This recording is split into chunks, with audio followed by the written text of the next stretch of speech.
Ever feel like a candle burning at both ends, constantly giving until there's barely a flicker left? You're not alone. Today, we're diving into ancient wisdom that can help you avoid burnout while teaching you to shine even brighter. Welcome, modern-day warriors. You're here because you care deeply and give freely, often wondering if you're doing enough. But here's the truth. Caring for others at the expense of yourself isn't noble, it's a recipe for disaster. The trap of overgiving. Picture yourself holding a cup that represents your energy, time, and essence. Now imagine pouring from this cup to fill others' friends, family, colleagues without hesitation. It feels good to be the one everyone relies on, but what happens when your cup runs dry? This is the peril of overgiving. We sacrifice sleep, self-care, and sanity on the altar of others' needs, thinking it proves our worth. But constant self-sacrifice isn't sustainable. When we're running on empty, our help diminishes in quality, leaving us irritable, resentful, and even bitter. Is that the version of yourself you want to offer the world? The Stoic approach to self-care. The Stoics understood that self-care isn't selfish, it's essential. Epictetus, a former slave-turned-philosopher, wisely noted, "He is a wise man who does not grieve for the things which he has not but rejoices for those which he has." In other words, true strength isn't about giving everything away but about using your resources wisely. The Stoics knew that to be truly helpful and kind, we must ensure our cup is full. So, ask yourself, how full is your cup right now? Are you giving from a place of abundance or scraping the bottom?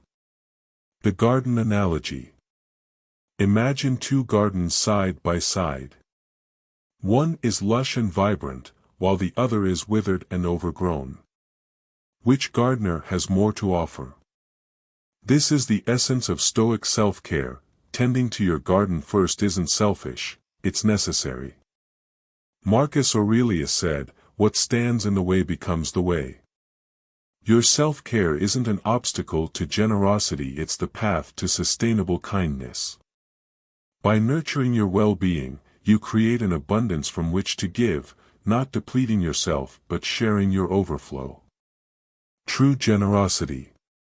Let's delve into true generosity, not the kind that drains you, but the kind that fills you up and lights you from within. Seneca taught that real giving comes without expectation of return. It's not a transaction, it's an expression of your values and humanity. When you give without strings attached, the act itself becomes the reward. Modern psychology agrees, showing that selfless giving reduces stress and increases well-being. But remember, this only works when the giving is voluntary, not compelled by guilt. The art of saying no. Now, let's tackle a crucial Stoic skill, the art of saying no. Epictetus wisely noted, "If you don't wish to be a hothead, don't feed your habit." Replace angry with overwhelmed, and you have a powerful technique for setting boundaries. Saying no isn't selfish, it's about being honest with yourself and others. Consider this: by saying yes to everything, we dilute our ability to make a real impact where it counts. So, before you agree to any request, ask yourself if it aligns with your values and priorities. Finding balance. Balance is as relevant as ever. Aristotle's golden mean, finding the sweet spot between extremes, applies to our lives too.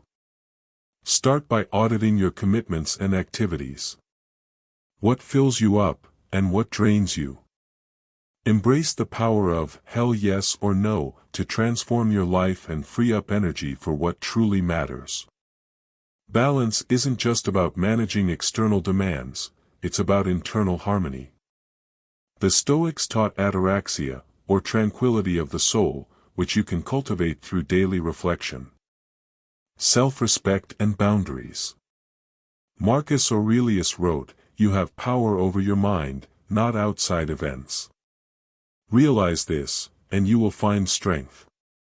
Boundaries aren't walls, they're bridges to healthier relationships.